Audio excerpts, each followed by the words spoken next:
Karena memang kita orang tua payah semua. Kita nggak layak sebetulnya orang tua. Padahal Alkitab dengan jelas berkata di dalam Ulangan pasal 6. Hei orang-orang tua, ajarkanlah kepada anak-anakmu ulang berulang kali. Waktu kau jalan, waktu kau duduk, waktu dimanapun kau ada. Kan begitu kan? Bahwa akulah Tuhan Allahmu. Ikatkan itu di tiang rumahmu, di tiang pintu gerbangmu. Taruh di tangan anakmu, taruh di jidatnya itu. Kan begitu ya bahasanya ya? Ingat itu. Ajarkan itu. Tapi Israel melakukannya. Israel itu mengagumkan. Makanya kadang-kadang saya susah ngerti mereka. Secara ritual, Kristen ini kalah sama Yahudi. Mau masuk rumah pun kan kalian lihat kalau perhatiin pintu hotel pun ada susah. Pegangin. Jadi ada satu gulungan. Itulah katakanlah Tuhanlah bla bla bla dan 10 hukum Tuhan itu di sini. Jadi kalau mereka berhenti mereka ingatlah itu. Tuhan begini, dulu kami di Mesir. Udah sejenak waktu mereka baru masuk. Mau keluar rumah pun begitu tuh. Kalau kita kan keluar rumah nggak jelas kan, malaikat aja nggak tahu, apalagi bapak emaknya. Memang agak kacau. Nah yang kedua, orang Israel sejak kecil diajarkan. Itu sebab di kolong langit ini, orang yang paling susah pindah agama siapa? Yahudi. Orang yang paling susah kalian kawinin, pengen sama anak Yahudi, kau bukan Yahudi. Waduh, berat itu urusannya. Berat, kecuali darah Yahudinya sudah agak encer-encer lah begitu ya. Kalau kental mah gak bisa. Berat, panjang. Sulit sekali tuh masuk ke dalam kultur itu. Hebat. Sehingga orang Yahudi selalu bilang, saya tidak akan pernah mau menerima apapun. Lebih baik saya mati. Dan orang Yahudi ini paling hebat. Dilakukannya betul itu. Kuduskan lari apa? Kalian tahu? Satu teman saya cerita, itu yang membuat dia terpukul. Dia punya satu kasus, dia lawyer di London. Tanganin kasus itu di London, orang Indonesia berperkara di London. Lalu lawyer yang di London ini warga negara Yahudi. Jadi Jews dia. Jadi mereka ngomong-ngomong, Sabtu kan libur kan? Yuk kita main golf lah. Oh sorry, saya nggak bisa. Kalau you mau kita nanti Minggu main. Ya, akhirnya mereka main Minggu. Terus ngomong-ngomong lagi, yuk Sabtu kenapa? Emang ngapain? Kan gitu ceritanya kan. Sabtu itu adalah family day kita, di mana kita sama-sama keluarga beribadah. Karena itu Sabat, tidak boleh kerja. Lah temanku ini diajak pindah dari Minggu main, padahal dia orang. Dia bilang, aduh malu kali aku. Habis dia ngomong itu komentari di tangan. Alamak, kita selalu ngomong orang ini Yahudi ini gak percaya Tuhan Yesus. Tapi dia jaga Sabat itu, kita Minggu kita tabrak. Pulang dia habis saja itu dia gak mau lagi main golf hari Minggu. Ya, nah kemudian saudara, kalau kalian pergi ke Hong Kong atau ke beberapa tempat lagi ada pameran diamond, pameran diamond. Kalau jatuhnya Sabtu, salah satu teman saya pedagang diamond besar, itu dia cerita, iya Pak, itu kita kalau di Hong Kong itu diusahakan dihindari hari Sabtu. Jangan sampai Sabtu ada, Jumat itu close.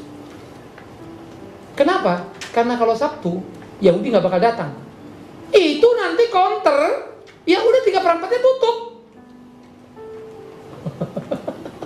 Karena dagangnya masternya Yahudi semua. Kenapa? Mereka ke sinagog. Saya adalah orang yang kalau pergi ke Eropa paling suka cari di mana ada sinagog. Di Antwerpen, Belgia, itu kan sekarang pusat diamond juga. Di mana sinagog? Sini. Sabtu kita berburu nih mau ngeliat. Waduh bengong lo saya. Udah pakai baju hitam itu tahu kalian kan? Pakai tabu topi itu baju hitam gitu. Jalan bapak, emak, ini jalan kaki, rupanya mungkin udah dekat.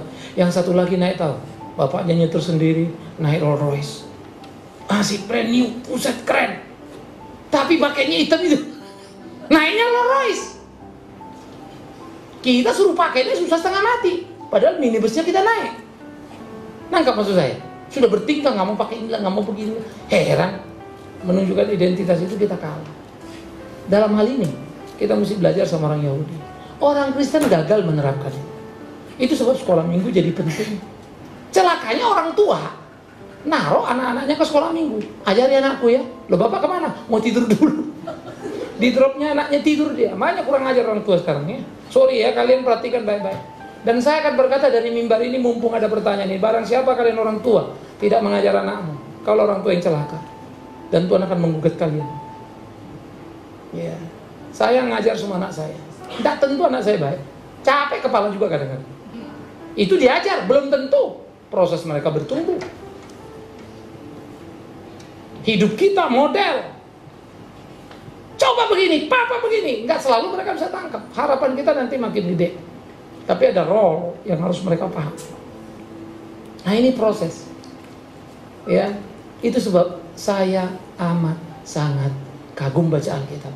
Begitu anak umur 13, mereka menjadi anak Taurat. Anak ini wajib mengikuti 3 hari raya. Apa itu? Paskah, Pentakosta, Pondok Daun. Dari kampung-kampung itu ke Yerusalem lah mereka semua. Dari Nazaret ke Yerusalem, kalau ada di Galilea atau Tiberias ke Yerusalem, semua datang. Wah, anak-anak ini pergi. Hebat gak? Maka merantau kemanapun orang Israel, dia tetap agamanya Jus. Maka ada yang disebut porselit di perantauan itu, yaitu orang-orang bukan Yahudi masuk agama Yahudi. Banyak sekali. Makanya orang Israel itu merantau. Bayangkanlah seperti si Simon dari Kirene, ada yang dari Mesir. Ingat yang hari Pentakosta itu kan? Berbahasa yang bahasa kita kan? Kita catat deteksi, ada yang dari Arab, ada yang Kirene, ada yang ini. Dari mana-mana lo datang. Siapa yang datang? Orang Yahudi. Kalau istilah kita sekarang apa itu? Mudik. Mudiknya kalau kita kapan?